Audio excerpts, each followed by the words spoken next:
Did the Director General ever attended contracts committee meeting? No, I can't recall him attending the contracts committee meeting.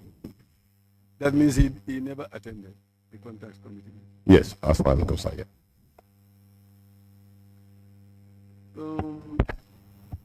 This is becoming very interesting.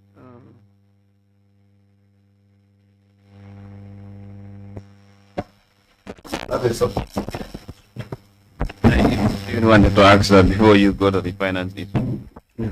So, Mr. Senghor, you made mention of the DG's approval, whether it is when the contract committee sits for anything, you communicate anything, you have to approve it.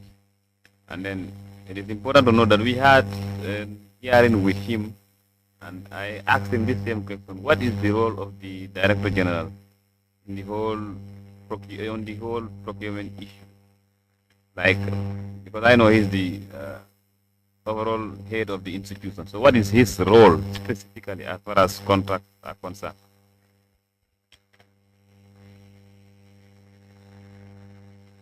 Thank you.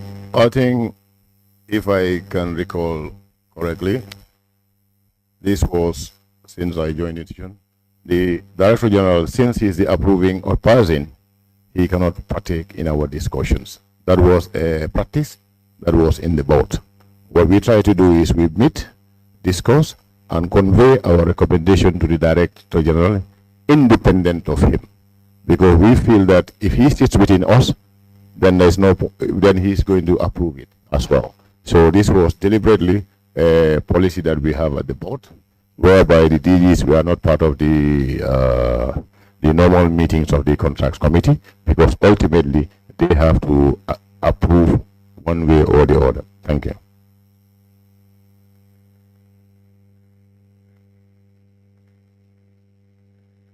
Was asking you that some staff, let me call it that way, some staff were not happy with the way the bidding process was going on. Were you aware of that? Mr. Chairman, when we finish our work, naturally we have a lot of noises, and subsequently a lot of evil, bad things has been written about us relative to this contract. As far as I'm concerned, we have 4 directors. They report to their directors. If they have issues, they could have channeled it to their directors for their directors to bring to the committee. Thank you. Yes, it is kind of, because it is during this time that the DG was kind of removed, wasn't it?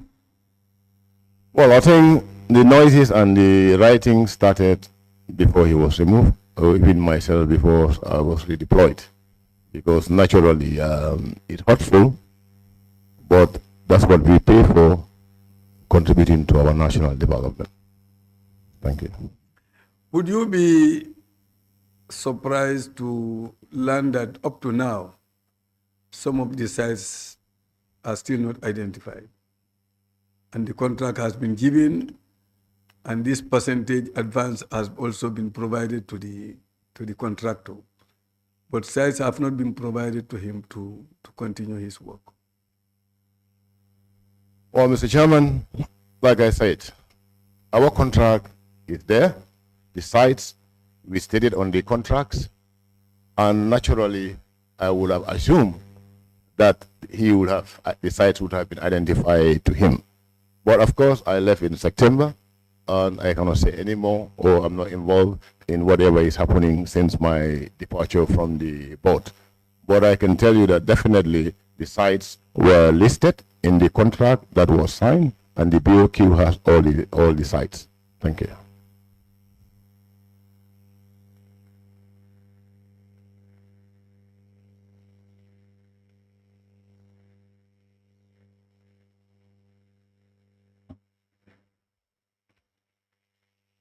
Yes, the pre-finance. How did you understand the pre-finance with the contractor? I think, Mr. Chairman, the contract outlines everything. You see, in every contract, particularly relating to constructions, there's always a mobilization fee and initial. There's always a mobilization and initial payments, naturally. So if you go through that contract, you will see that there was a payment advance to him, and that advance was his first payment, and the second payment was tied up to some activities. I don't have the contract in front of me, but if you go through the contract, you will see each stage of the payments, when they are due, and what the contractor is supposed to deliver before the payment is made. Thank you.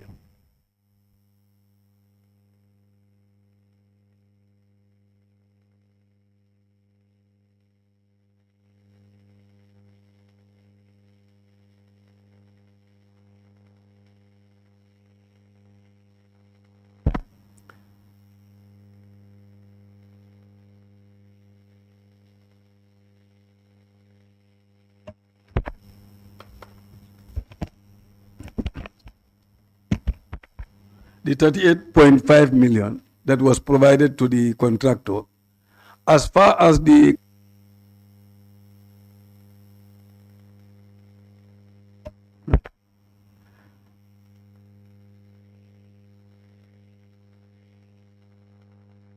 million to complete that. Would you be surprised to hear? Mr. Chairman, like I said, the contract is there. If you go through the contract which he signs and the board sign, that outline what should be paid and when it should be paid. So that, I don't think there should be any argument, because it's a written contract signed by the contractor and the board. So the payment terms are clearly stated, and each stage of payment is also outlined. So I think the contract should speak for itself. Thank you.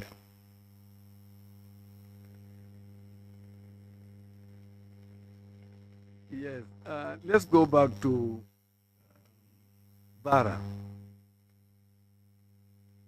Like I said, the contractor was provided an additional, which deals building 2-story buildings, one on this side and one on the edge of the water. So, what was your arrangement with the contractor regarding that additional work? Were you aware of that? Mr. Chairman, like I said, I have never been aware or involved in any additional contract with the contractor or anyone. What I can tell you for sure is what was signed with the contractor is the BOQ provided, which is outline all the sites and the cost and the payment term. Any additional thing I was not aware of, or I am not part of, or it has not been brought to my knowledge. Thank you. Yes, I'm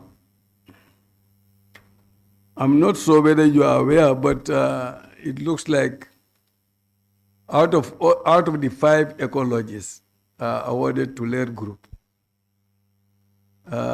only one site is close to completion. I think that's the Sotoma one. All the rest are very far from completion. There is a serious delay. You are aware of that? Mr. Chairman, honestly speaking, when I left the board's business is not my business. As at end of September 2020, when I left the board, I have no business, no issues with the board. What they do and where those projects are, I have no knowledge or information about it. Thank you.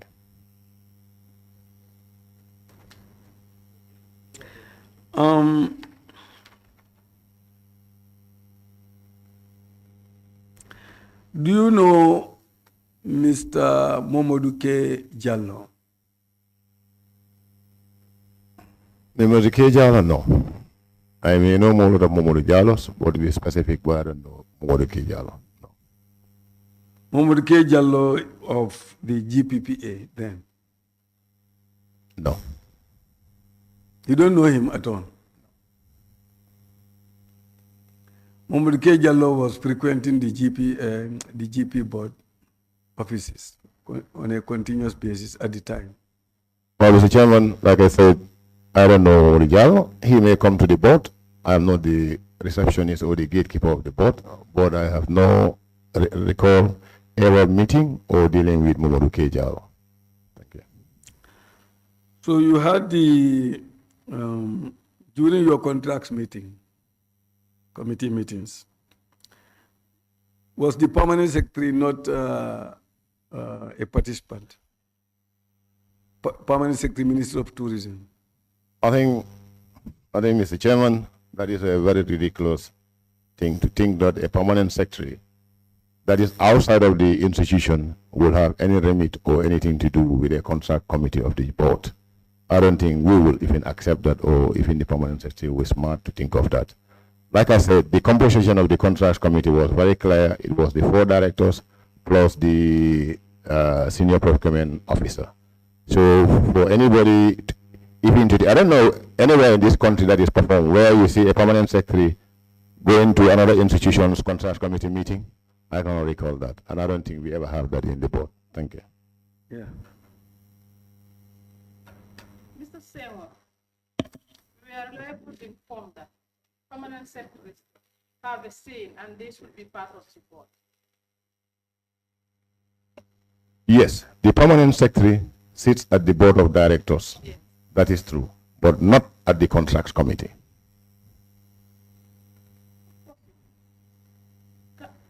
Can we have our SMS to guide us? Yeah.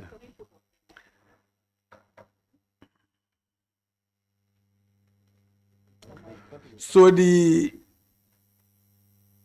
permanent secretary never took part in any of the meetings Mr. Chairman, of the contracts committee. I tell you, it's really ridiculous and laughable to imagine a permanent secretary coming to a GT, an institution's contracts committee meeting. I've never heard of that. I've never seen that. Mr. Senghor, who is your line minister? Who is the line minister of DT board? GT board naturally operates at the tourism sector and is I'm not getting.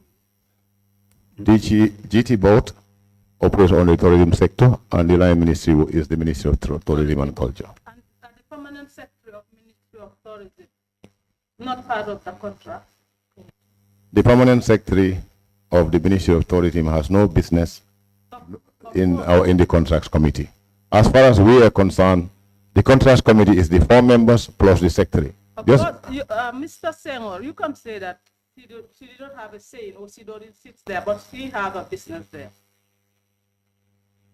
what I mean by that, however, with due respect, is where we are sitting to evaluate documents, I don't think a permanent secretary will come and sit there with us to say he's going to review or evaluate a tender. No, I've never seen that. This is what I am saying. I'm not saying she will be reviewing or saying anything there, but she have a business there. You cannot exempt her out. No, I'm not. You see, however, I have not seen it. Right now, my land ministry is Minister of Trade. I cannot imagine permanent secretary calling me to say he wants to attend a GIEPA contracts committee meeting. That would be ridiculous. So all I'm trying to explain to you is a contracts committee is the 4 directors plus the procurement officer that sits, and the 4 directors are the members, and this one is a secretary. They score and review. At no time in our meeting, neither the PS nor the DG partake in the meeting. Thank you. Yes, I think, Mr. Senghor, we call you for you to guide us and help us, because maybe you may have a background knowledge of the institution than us. This is why when the chair was introducing, he mentioned everything and told you that this is not a witch hunting exercise. And if we are informed that the PS have a say in, or she normally sits there, you should just tell us that maybe she didn't have a say in there, or she never sits there, but to say she didn't have any business, that answer might be somehow, yeah. You know, however, it's just like today, this National Assembly. You know, you are members. You have the clerk who acts as your permanent secretary. Can you tell me that you members will go and sit in their contracts committee? For example, the National Assembly Contracts Committee. We don't sit there, but Exactly. we So have a right to guide them and tell them this is what is expected and this is what is not. Yeah, that's what I'm saying. You know, the permanent secretary of the ministry will sit at the board of directors level. There, they can talk and recommend on anything, but not to lower themselves and come to say they are going to sit at the contracts committee. I don't think that will ever, I have never seen it, and I don't think no permanent secretary worthy of his position will want to do that. This is how you should answer it. But if you say he didn't have any business there, he doesn't tell you. Yes, thank you. It's okay. All right. Let's move on. Mr. Senghor, the director of product development at the time was Mr. Lamin Fati. No. He was not the director. The director of product development at the time was Madam Fatubia Raji. Can you take note of that? Now, what was informed to us was that the staff at the time made complaints regarding the whole bidding process and the awarding of the contract to one contractor. GT board wrote to Lair Group putting the contract on hold pending the internal review of the bidding process. The directors, knowing that the concerned staff were right, decided to use COVID-19 situation to send all staff home. Were you aware of that? Chairman, those are part of the lies and the wicked information that's been lied about. Like I said, the director of product development was Fatu Bien. When we evaluate and send our recommendations, it's up to the DG. Once with his endorsement, we send it to GBPA. Once we get GBPA approval, we proceed. What people say in their corridors, what they say in the street, or what they gossip about, to be honest, is not for us to decide. Every staff of the GT board belong to a directorate, and those staff are represented by their director. If my staff, as a director of finance, has a concern, they naturally will speak to me, because that is the line of communications. But if people want to spread lies and gossip, I mean, there's nothing we can control. But as far as I am concerned, once we have the GPA approval, that's it done. We communicated to the winner, and as a responsible institution, you abide by your words and the terms of your engagement. Thank you. So you were not aware of the staff complaint about the awarding? Chairman, no staff come to me to complain, because I don't do gossips, I don't do lies. Did the Director General then ever put the complaint of the staff before you? I have never discussed with the Director General about staff complaints.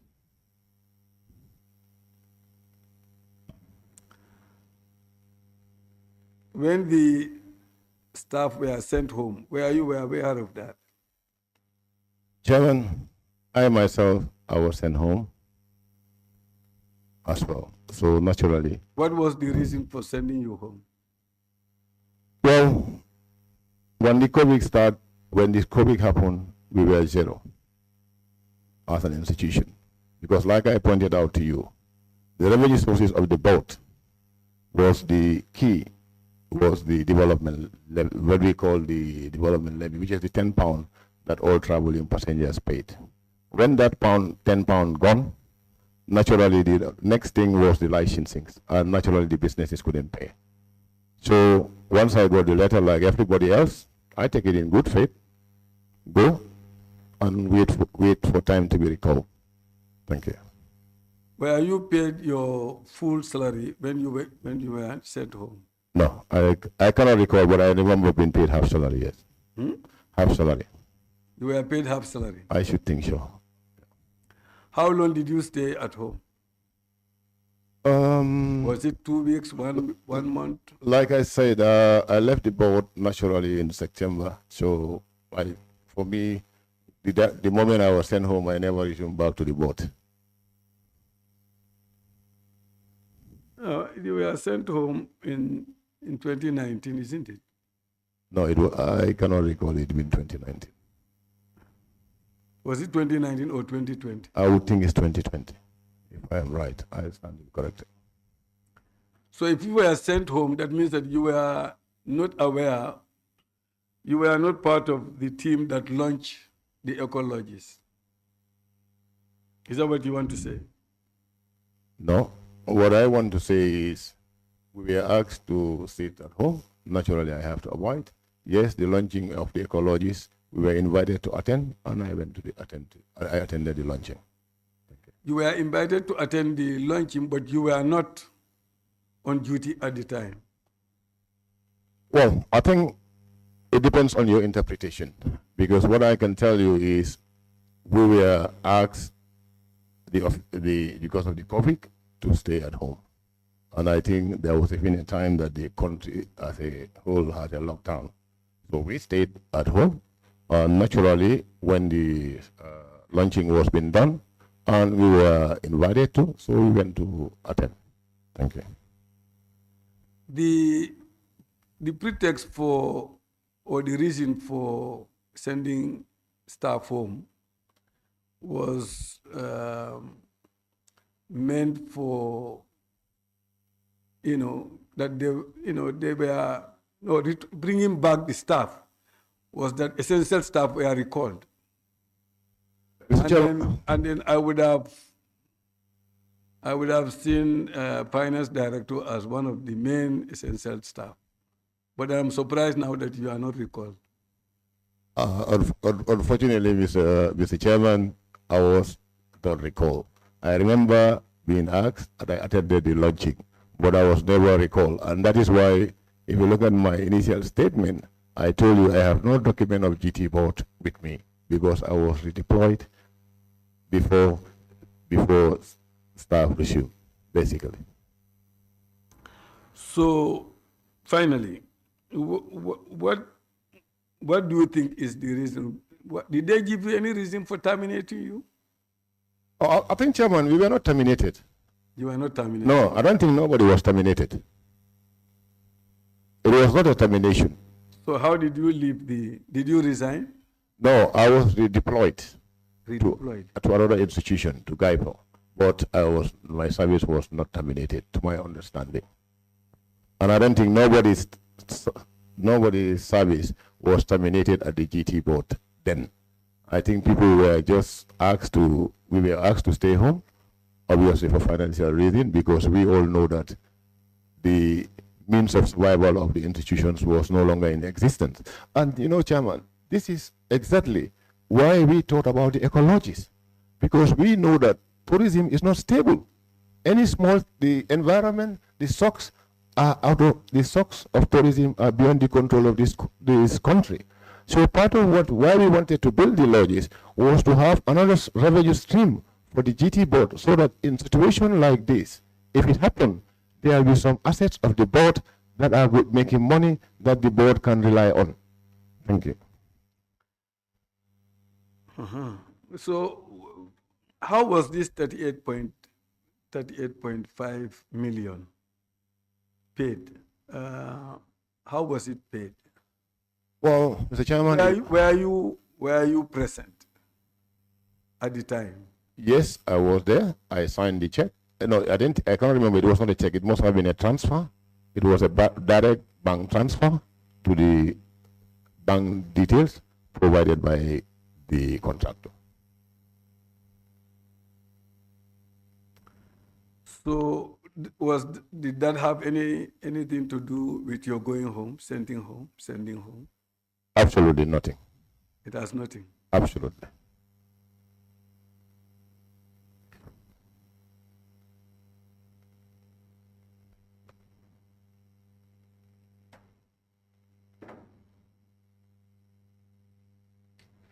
Okay, Honorable, unless you have any question for Mr. Senghor, we can close the courting.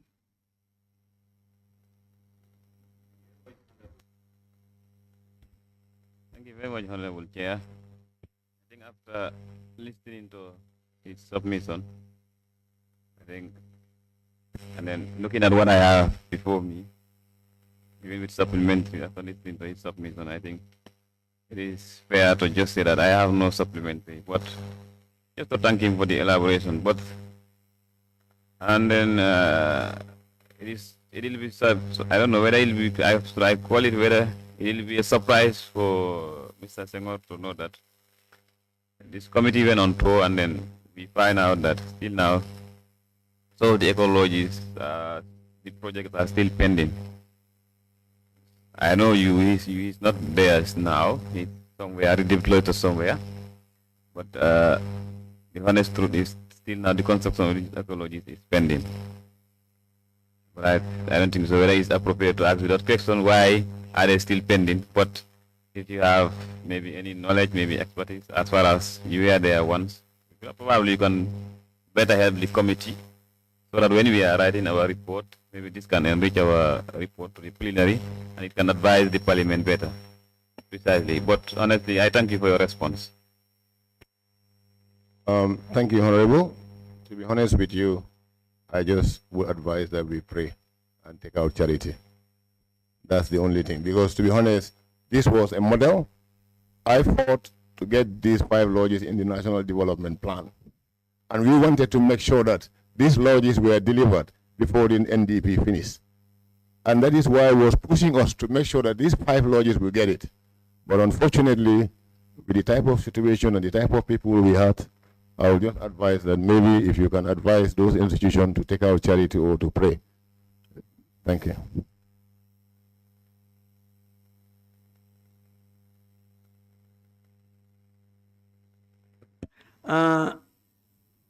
Mr. Chair, just the last bit, sorry for this, because I wanted to release you. Just want to inform you that when the contractor came here, he said the sites were never identified to him, the remaining sites. And that is one, especially one that is at Jahawur. He still did not know the site. Yeah, and the DG, the current DG also confirmed that the sites were not identified. And when we went on tour, they could not show us the sites, especially at Jahawur, were not still identified. So it just beat our imagination that you've awarded a contract without actually identifying the sites. Oh, Mr. Chairman, as far as I am concerned, we as the management knows the sites.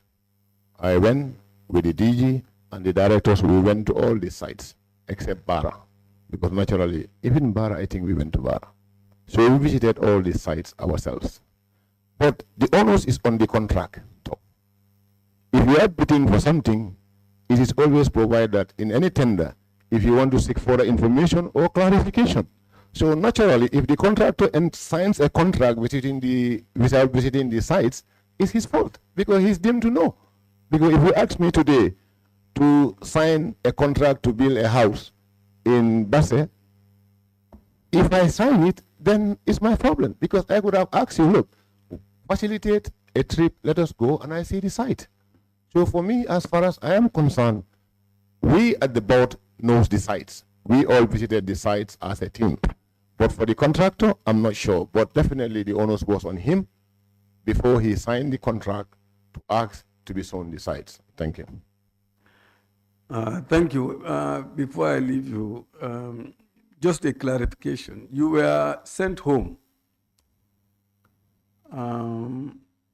And then while you are at home, the 38.5 million was paid. Were you called to come and, because you are the finance director, I don't see how they can pay the 38.5 million to the contractor without your participation. I think, Chairman, if I can recall correctly, this payment was done before the sending of home come. It was before the sending home. So we made this payment before this sending hole come, because I could fully recall that even those funds, although we have money in that this levy, but because the way we wrote the board paper and the cabinet approval we get, we cannot use that money even to pay for anything, even for electricity or even our salaries, without going back to cabinet. Because once we get cabinet, conditional cabinet approval to put this 5%, use the money for these purposes, we cannot vary that without going back to cabinet. So as far as I'm concerned, the payment was made before we were asked to stay home and be paid 50% salaries. Thank you. This 5% you are talking about, was it constant?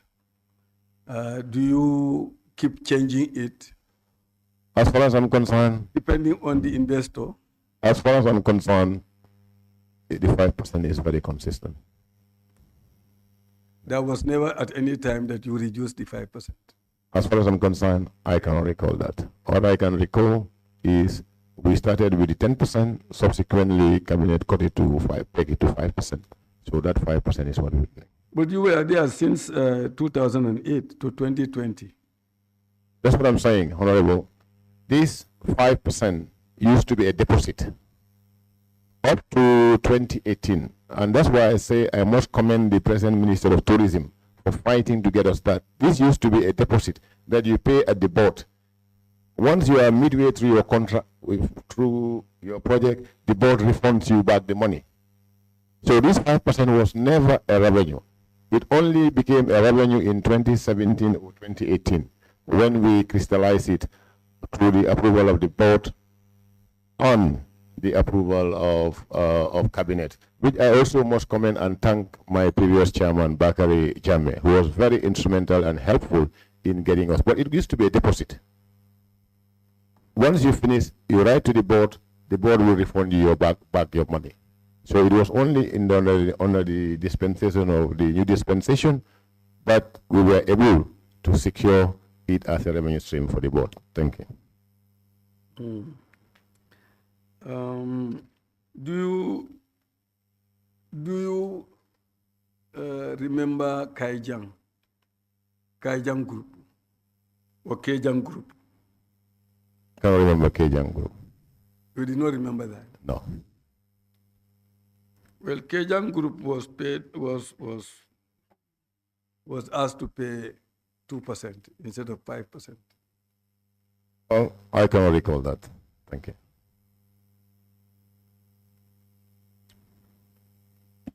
What about the Priority Leisure Group? Where did that click, Priority Leisure Group? Recall Priority Leisure Group, yes. You can recall that one? Yes. Well, the Priority Leisure Group paid their 5%. Yes. But the issue there is,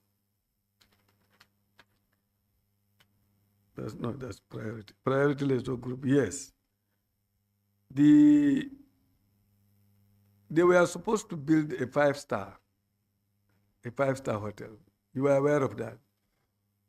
Chairman, I cannot recall fully, but whatever documents should be at the board, and the board should be able to check whatever they are supposed to build. And I don't think it was a 5-star hotel.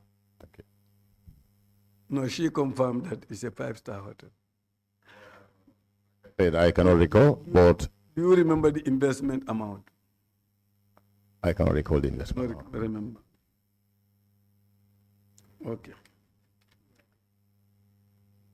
Do you remember the members of the Priority Leisure Group? I cannot remember.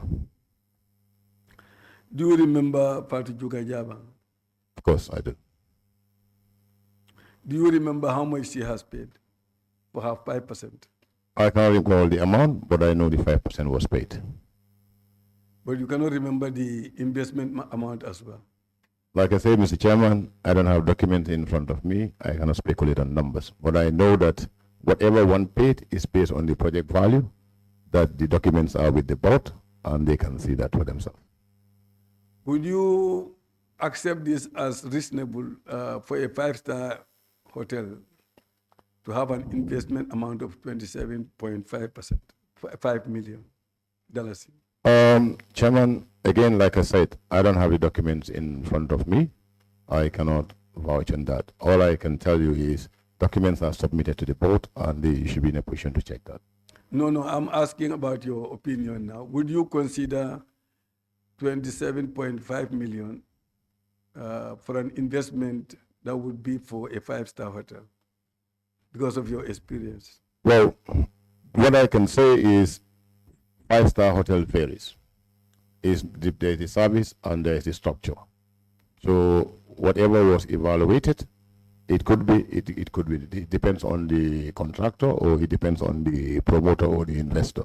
But what I can tell you is, yes, you can have that amount or you can have more than that amount. Considering a size of 107 meters by 75 meters by 42 meters by 47 meters by 76 meters, there's a very big land. So if somebody is awarded or provided that particular land and wants to build a five-star hotel in that size land,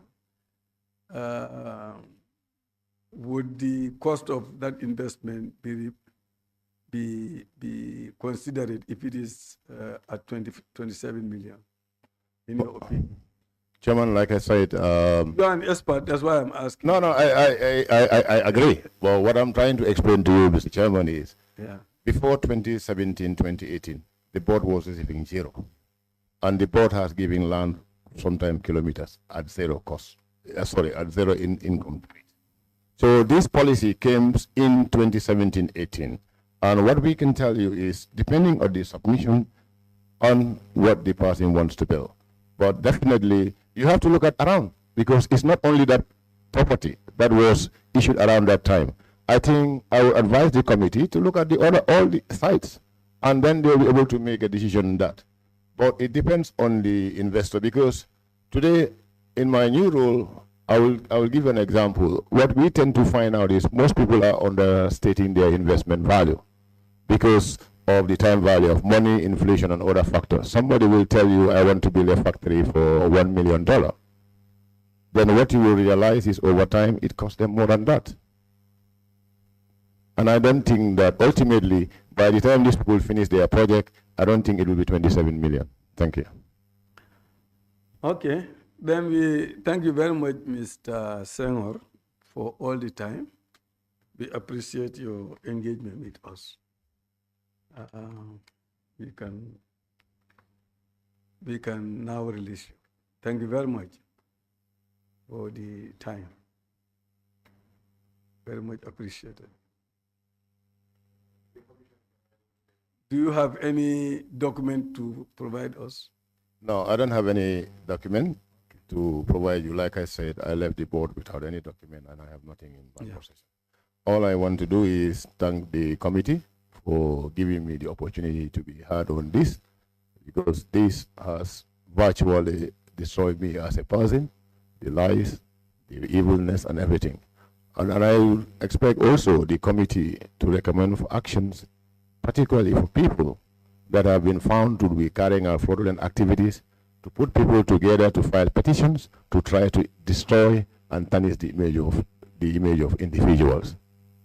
As an individual, what I've done for the tourism board, if I have done it for QCell or AFICEL, they will buy me a land and fully develop it. Because this is an institution today that is one of the most financed institutions in this country, and it is delivering. And I think the National Assembly should really look into those things, because in as much as we have democracy, we also don't have a right for people to tarnish and try to destroy people, particularly people that have been found to be committing frauds and fraudulent activities. Thank you.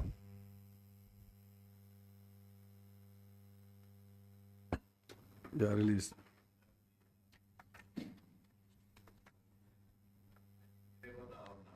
Hmm?